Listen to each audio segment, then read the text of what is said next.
Right now we have special guest Danny Shaw's here. He teaches Latin American and Caribbean studies in race, ethnicity, class, and gender at the City University of New York. He holds a master's in international affairs from the School of International and Public Affairs at Columbia University. Shaw also works as an international affairs analyst for Telesur, RT, and other international news networks. He is the author of 6 books, as well as numerous blogs and articles on Latin American history, boxing, and nutrition, among other topics. Well, look at that. Please welcome to the show, Danny Shaw. Hey, Danny, how are you? Jimmy, how's it going? Thanks for having me on. It's going well. Now, I just want to, I have covered a little bit about Haiti before with Dan Cohen, and now they're calling everyone. Tell me right away, why are they calling everybody, what are they calling them? When you humans eat humans, what is that called? Oh, cannibals. They're calling them cannibals. Where's that coming from? The same sensationalistic sound bites and racist headlines. We only hear about Haiti when it's about coups or disease or some type of chaos. So about 2 weeks ago, it was the front page news story in the world. They accused this one paramilitary boss, Jimmy Chérizier, alias Barbecue. And it was an insult to the 12 million plus Haitians in Haiti and to Haitians around the world. And it's unfortunate, it's unfortunate that that's the only time people hear about Haiti. So we covered Jimmy Barbecue here at the show, and he's now, the coverage we gave him was very positive. Like he seemed to be really of the people and looking out for the people. And so, is that what this is? Is this a bunch of imperialists and capitalists putting together to try to discredit him? Is that what this is? Certainly, what I've learned from the Haitian people in the past 3 years is that it's far more complex. If you ask 12.5 or 13 million Haitians, there hasn't been a census since the early 2000s, so for a generation. But you're going to probably get 27 million different answers. Certainly in Jimmy's headquarters in Delma Amba, Delma 6, that is his neighborhood. There's no question that he's the man. People look up to him. He's the one who provides. He's the protector. But the other neighborhoods that are at war with him, and we saw in that documentary the horrific violence inflicted upon his community. But on the other side of the barricades, you have Bel Air and you have other communities, and they've also underwent incredible suffering. I get my cues from the Haitian people, from different journalists and sociologists and the everyday people. And the vast majority of Haitians have an extreme distrust for barbecue. I don't think it would make sense to put all of our eggs into one basket. A lot of people distrust barbecue. They say he's an abolocho, which could be translated as a political opportunist, but things are constantly shifting in Haiti. But it would seem like a gross oversimplification to just say that barbecue is this revolutionary. To quote the Haitian people, and I've heard this so many times, I was in Haiti about a month and a half ago, if he's really about us, who are all the people who are falling dead, kidnapped, raped, their homes burnt, they're malheureux, they're poor, they're from the bottom? How come he's never attacked the oligarchs or the bourgeoisie? So there's many big questions that have yet to be resolved. So tell me what this is. So this, you tweeted this out. It says, "Showdown, the police, the ruling class, and imperialism versus the masses of people." And so let's just show a little bit of this. Here we have a march of tens of thousands approaching, and this is very symbolic of Haiti, Haitian history, Haitian class society 101. Here we have a police blockade. The police have taken their position. Nobody can pass by Delma Wo, because on the other side of these massive police vehicles and this police repression, we have the other Haiti. We have the Haiti of Pétionville, the Haiti of Belleville, the Haiti of the 0.001%. So this is a very symbolic point where the police are already getting the tear gas, the bullets ready. And as we can see, Beyond the smoke here, you have approaching the 99.9%, the masses of Haitian people demanding to defend the 1987 Constitution, demanding an end to the US-sponsored OAS, United Nations-sponsored dictatorships, which have continually pillaged, exploited, invaded, and occupied Haiti. I hope that these videos can reach diaspora yo too, pour yo ka comprendre situation pays ya, because a lot of Haitian Americans have stood with Biden, Trump, Obama, Bush, Clinton, in the massacres in Cité Soleil, the massacres in Bel Air. So here we have a very symbolic point of confrontation. So tell me exactly what's going on there. So you mentioned a couple of things there. You mentioned that a lot of the Haitians in America have supported America presidents and their imperialism in Haiti, and it looks like you said looks like 10,000 people are marching, and they were coming right up to the rich people's neighborhood, if I heard you right. And so what are they marching for? What is going on? What is happening right now? So that was from 2021 when I was there. I first went to Haiti in 1998. I've been studying Creole since. And in 2021, there was this massive movement, a rebellion where there were hundreds of thousands and even millions of Haitians active. And that video is symbolic because that's the dividing line. That divides Beverly Hills from South Central, or whatever analogy we want to use. And it's Pétionville, the super rich area of the oligarchs. That would be where Gilbert Bigio, the $1 billionaire in Haiti, lives, and then the multi-millionaires. So I wanted to show that video because all of the violence is concentrated down in the ghettos, in Port-au-Prince proper. In the moment that the people try to charge up this hill, that's when you see the militarized police and the presidential guard. So now coming to the present day, 2024, what a lot of Haitians are saying are that these paramilitary gangs, these mercenaries, are doing the work of the Tonton Mokuts, of the repressive forces. And what the Haitian people want to see is if these gangs and Jimmy Chérizier are really about it. If they're going to not just talk the talk, but walk the walk. Because it's easy to say, bourgeoisie, santi. It's easy to have this revolutionary rhetoric, but a lot of people want to see what barbecue is truly about.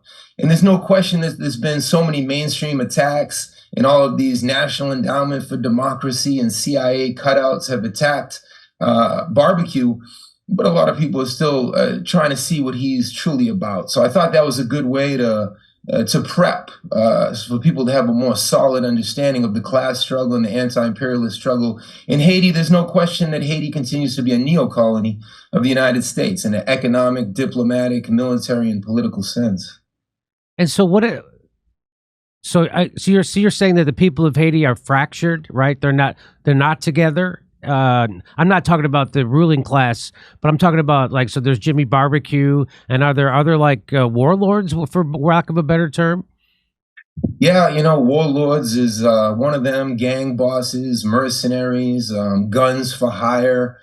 There's Izo, who controls Village Dédié, another ghetto of Port-au-Prince. He actually has his own speedboats. Why would you be in a ghetto of Port-au-Prince with speedboats? Well, there's a huge drug trade. Haiti's long been a transshipment point back under Duvalier and the corrupt generals under Baby Doc, under Raul Cedras. All these different coup governments that have come into power, they have opened up Haiti as a transshipment point. Because there's a lack of a state, we always hear these cliches about a failed state. I would say a successful neo-colonial state. And to be frank, Haiti has many uses. Whether it's the votes that the U.S. needs at the OAS or the United Nations against China in favor of Taiwan or against Russia. So the U.S. has whether it's Republican or Democrat, has done everything to keep Haiti under their boot economically and diplomatically. One of the great lies about Haiti is that there's no wealth in Haiti, but there's immense mineral wealth. There's gold, there's uranium, there's offshore gas. And the Haitian people are saying, when will we actually have a chance? When can we have a chance to breathe?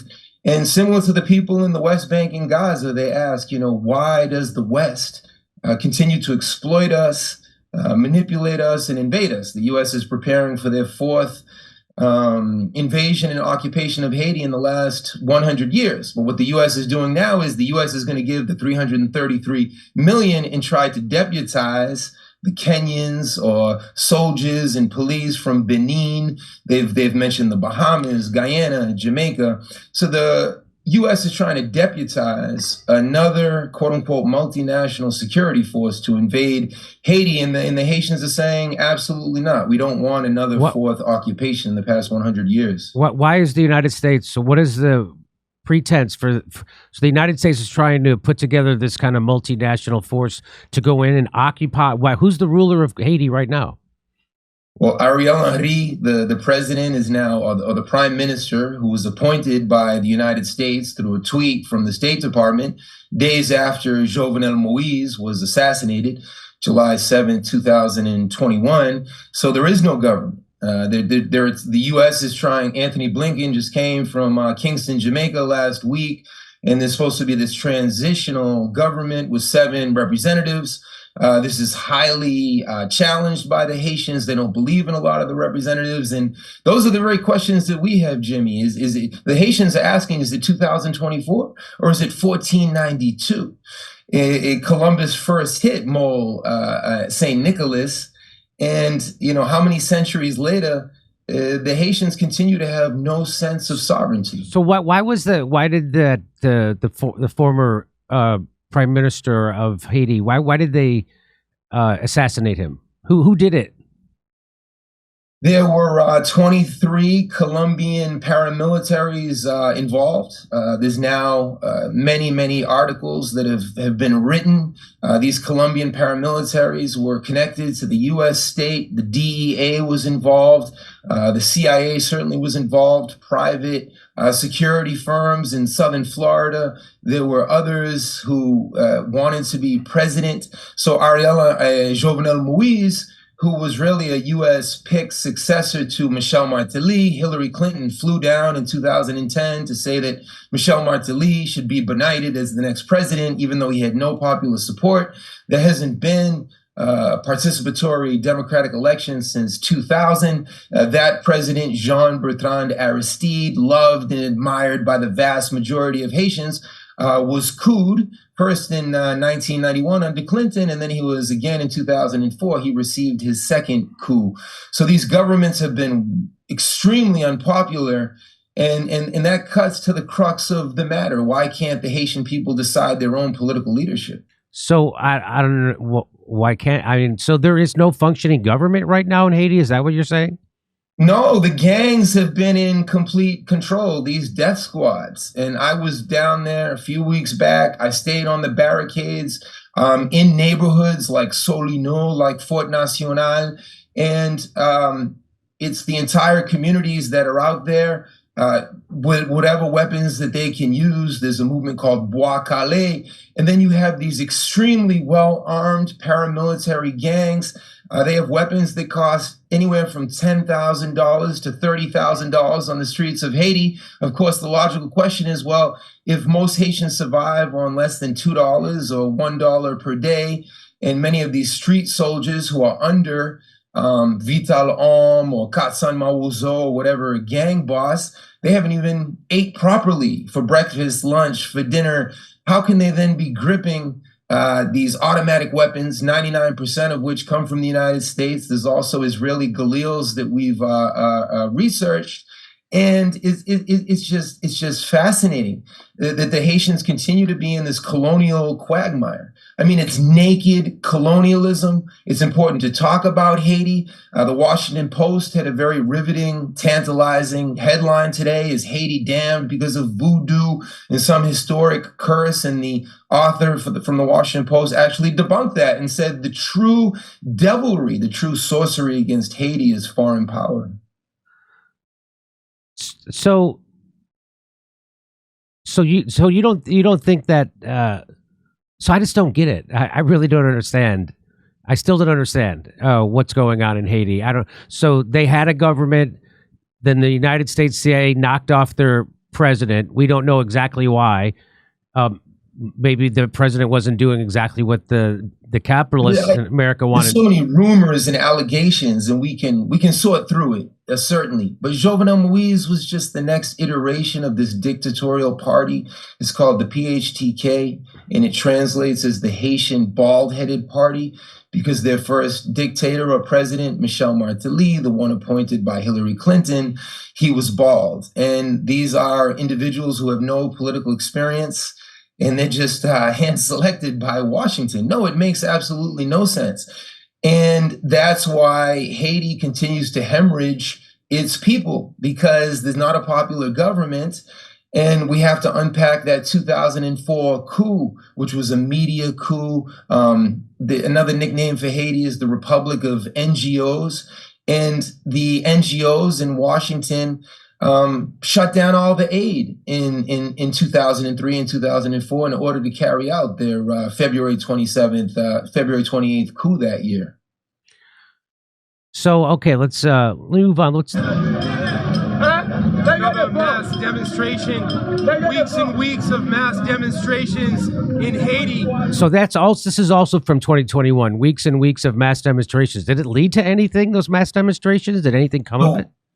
Yeah, great question. When the president or the dictator was killed, it was like a carte blanche for the oligarchs, for the people in power to completely shut down the movement. And that's when the gangs began to amplify their attacks.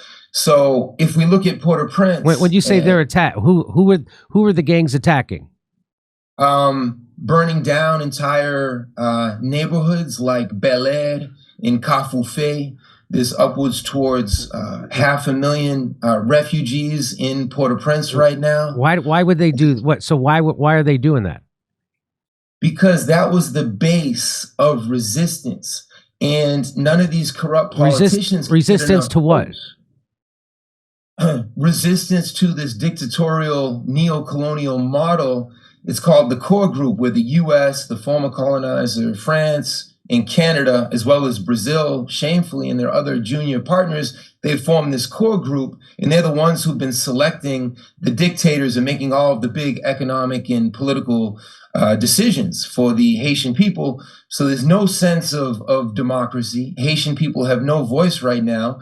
They're under the guns. There's anywhere from 500,000 to 1 million illegal U.S. guns of the highest caliber, and these communities are trapped. I mean, Port-au-Prince is truly the Gaza of the Caribbean. So you're telling me that there's like these paramilitary groups that represent the oligarchy down there, and they're the, and so that's who these people are marching against. They're marching against them, and where does so where does someone like Jimmy Barbecue fit into that? Oh, the question of Jimmy Barbecue, again, there's different perspectives. Some certainly think that he certainly does have a lot of power. He's got all the guns. Other people say that he's a drug dealer. People can certainly go through all of my social media over the course of the past 3 years to listen to how many different interviews with Haitian leaders and Haitian journalists and Haitian solidarity activists and sociologists. And, I think it's important to hear the different perspectives. I don't think it would be dialectical. I don't think it would be nuanced to think that Jimmy Chérizier, what training does he have? Was he involved with drugs before? Where did all these guns come from? If he's truly just a revolutionary, he's been considered he's been a revolutionary for all these years, how would he be armed to the teeth with U.S. weapons. So to me, it seems overly idealistic to just think that Jimmy Chérizier is leading a revolutionary movement. He's certainly leading some movement in his one ghetto. He attempts to get out of that ghetto. There's 1,000 would-be assassins who could try to take him out. Yes, the situation in Haiti is dynamic. It's fluid. It doesn't smack of great optimism and hope, but the hope of Haiti is the masses of people who continue to organize against the paramilitary death squads, against the drug trade. No guns, no drugs are made in Haiti. You know, where do all the guns come from? Where do all the drugs come from? But because there's no state, it's a perfect transshipment point. A lot of the drugs come in through the South, through Jérémie, through Okai. That's a lot of my research. And then they go off to Europe and off to the United States. So the Haitian people, 12 million people plus, are caught up in this imperial maelstrom. So Haiti is just a completely failed state. There's no uniform government. Is there any kind of infrastructure? Is there garbage pickup? Is there water? Is there any kind of health care? There's no kind of anything? No. The government is non-existent. The police are on the run. The police have had running. Who do the police work for? Battles. Who do the police work for? Well, they work for the Haitian state or the Haitian government, but they've been broken down. They've been outgunned. And the ultimate thesis is that the U.S. would create all of this chaos so that they could then justify enacting the Global Fragility Act. If we look at the headlines that are coming out of the Miami Herald and the New York Times, they're already warning about all of the potential Haitian refugees. This is akin to the 1980s and the early 90s with the quote unquote boat people. Right. And that's when Bill Clinton opened up Guantanamo Bay and stuffed all of the Haitian migrants into there. So they're again talking about opening up Guantanamo Bay. And these are all insults to the Haitian people. The Global Fragility Act, the U.S. government, to quote Dr. Jemima Pierre, they're trying to use Haiti as a colonial laboratory. If they can say that Haitians, because they're refugees, represent a national security threat, the next occupation of Haiti won't just be a 3 or 4 year thing. It could be a decade or two of occupation. So it seems that Haiti indeed is going to be a colonial laboratory for the U.S. to begin to justify its future invasions and occupations of the Americas and beyond. So is the United States looking to occupy Haiti, and are they looking to use the Organization of American States, the OAS, to do it under the cover of this is a collective action, it's not really the United States? And so they're looking, is that, because that's what I'm starting to get, is that the United States wants to go in and occupy Haiti. Is that right? That's correct. They've been talking about it for the last 2 to 3 years. They had a deal with Kenya, with the neoliberal president over there. The U.S. would give the $333 million. The U.S. would give the money. The Kenyans would give the cannon fodder. How can you send Kenyans that don't speak Haitian Creole? I bet you most foreigners don't even know what the national language of Haiti is. And that's why it's so insulting. So the U.S. is looking for proxy forces. The U.S. is how many hundreds of billions of dollars into this proxy war over between Ukraine and Russia. The CIA was just in Guyana to amp up the pressure on Venezuela over the Essequibo. We know about Taiwan and the pressure they want to put, and of course on China, and of course Gaza as the genocide plays out. So it looks like the U.S. is trying to deputize other foreign soldiers so that they give all of the blood in the future occupations of Haiti, so the U.S. can then control the political scene down there. Okay. And so tell me about this. Oh, just to show the immense, beautiful natural wealth of Haiti. I think that's one of the most dangerous lies about Haiti. You have vast, green, lush mountains. I was on a very mystical motorcycle ride from Jérémie down to Okai, and it was nothing but extremely beautiful vegetation, because every headline we hear about Haiti is always negative. So I think it's important to show the immense natural wealth. The most common thing you hear across Haiti, whether you're in Okap or Lester or even the areas occupied by these paramilitaries now, is "C'est grand monde tetli." We are adults.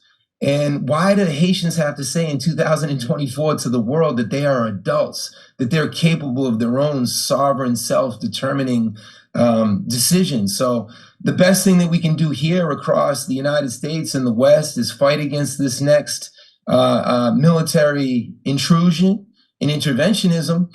But of course, right now, too, it's the paramilitaries that have all the gangs, so, all the guns and the access to the drugs. The drugs are often exported from the north. There's only one functioning Coast Guard ship in the entire country. So again, this idea of the quote unquote failed state. But the Haitian people want to be left alone so they can organize and sort this out themselves. But Jimmy, it's all synthesized in the idea of 5 centuries of unfettered colonialism. This is the synthesis of what that colonialism looks like in 2024.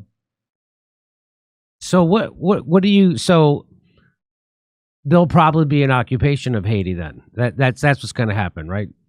That's what it feels like. When has the United States not gotten their way? Right. And what they still consider 201 years after the Monroe Doctrine, their backyard. And then people will say, well, the U.S. has no interest in Haiti. That's the biggest lie. Did the U.S. have interest in Grenada in 1983, an island of 100,000 people? Did the U.S. have interest in 1989 in Panama when they took out Manuel Noriega? The U.S. government, Democrat, Republican, has not stopped at anything to make sure that they can control any swath of the planet that brings them economic, diplomatic, and military benefits.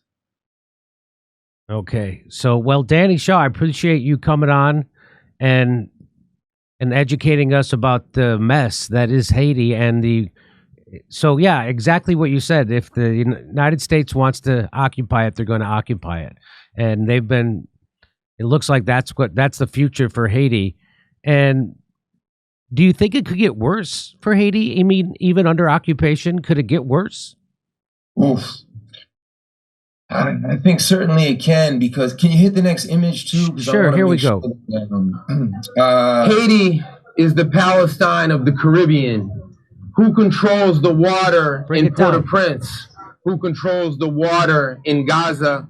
Behind me, without being intrusive, we've got permission from the community in Solino. The whole thing. What's that? I wanted to show a bad selection of videos. I meant to show, of course, Haitian protagonism, but there's a fundraiser, Molegaf, one of the community organizations that I work with. How can we empower these young activists and poets and writers to hang on? So that video there is in Solino, one of the peaceful communities that is under attack. This is historically the bastion of resistance. These were the individuals who voted for Jean-Bertrand Aristide. We can see massive lines for water. If you keep rolling it's completely up to you, but you'll see the sanitation issue, and you'll see how people live on an everyday basis. See dozens and dozens of families gathered, trying to get drinking water, trying to get clean water to bathe. Who controls the sewerage system in the trash? How many children come of age with this reality right here? This could be Gaza, but it's Port-au-Prince. Who controls the electricity in the internet in Port-au-Prince, a city of 2.5 million with hundreds of thousands of people on the run who are internal refugees? Sound familiar? Gaza, 2.3 million people. They say now officially over 25,000 dead. We could perhaps double or triple that statistic given the extreme hunger, the dehydration, all of the children under the rubble. And right beyond these walls here, we have the rubble of Port-au-Prince. We have the rubble of how many homes? Tens of thousands of homes and what were stable working class communities burned to a crisp by the government gangs, the Michel Martelly, the PHTK, the Ariel Henry death squads and paramilitary squads who have displaced hundreds of thousands of Haitians. And that's why we can say that Palestine is the Haiti of the Middle East. So who does control the internet, the electricity, the sewage system? It's the government? Up in the hills of Pétionville, where these millionaires are. To get internet down in Port-au-Prince is extremely difficult. To get electricity, you saw the lines there for running water. So it's a humanitarian crisis. And the gangs right now control some 80% of the population. There's a new gang alliance called Vivre Ensemble, to live together. Jimmy Chérizier, I mean, there's no question that Jimmy Chérizier is a leader. I think Haiti's very divided over whether he can be trusted or not, but he's a leader, and he somehow has gotten together this unified command structure. Many of these bandits, of these criminals, have burned down entire communities, displaced hundreds of thousands, all of the sexual violence against young women and mothers. And then Jimmy Chérizier gives a press conference 2 weeks ago, and he says, well, we're going to take all of our guns. We're no longer going to aim them at the people. We're going to aim them back, at the bourgeoisie. But to so many people, it falls on incredulous ears, because for how many years now have they been under attack? And these attacks mean that they're more isolated, they're blockaded. Gasoline for 1 gallon in Haiti is anywhere from $13 to $20. And I do want to show a people-to-people fundraiser, so people can read in English, or if they speak Creole, it's much easier. I don't know if you can enable my screen just to share, but I want to give people a concrete way they can learn more and get involved. Hashtag Molegaf, MOLEGHAF. This is one of the community organizations, and how important to give them the protagonism and to stand in solidarity. I've heard from a lot of the veteran Haitian leaders that this is their most difficult moment since the successful slave rebellion and Haitian revolution of January 1st, 1804. Well, here's one more. Let's watch this. Right now, we're at Lycée Fritz Pierre Louis.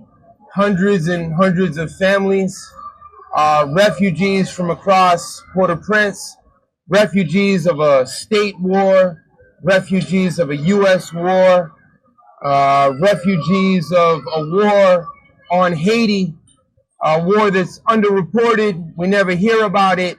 How many hundreds of families have been forced to live? This would normally be a middle school, which would have an attendance of roughly 1,000 to 2,000 school children every day. Schools across Port-au-Prince. You can see the beautiful children around me.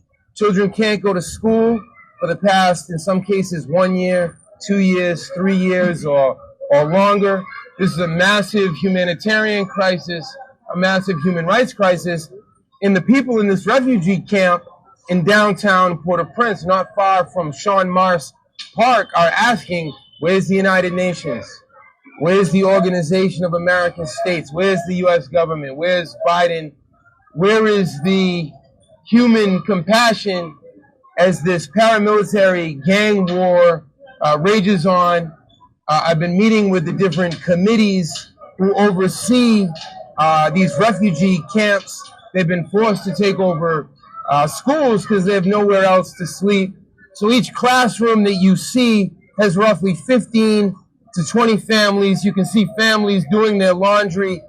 They're from the surrounding communities of Kafoufe, of Solino, and this is how they're forced to live. So the question is, in the United States and across the world, how can we be in solidarity with the Haitian people, with these beautiful people who just want to live like the rest of us?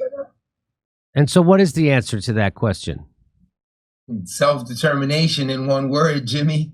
I know it sounds overwhelming, but as long as Haiti remains a neo-colony of the United States, I don't see any hope for the vast majority of the country.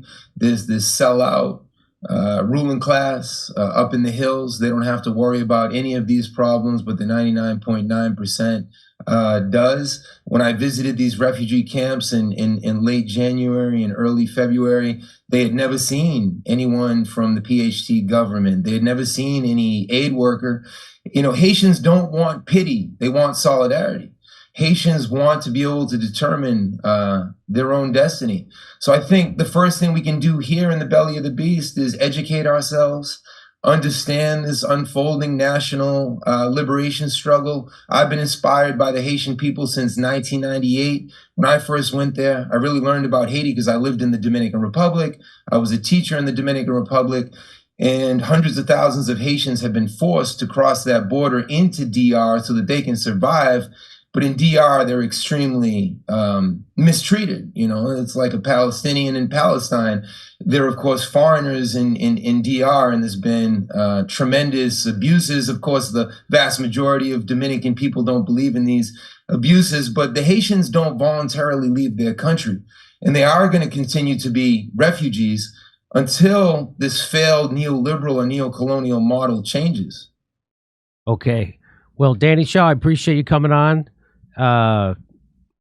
It's a sad situation. Looks like it's going to be an occupation.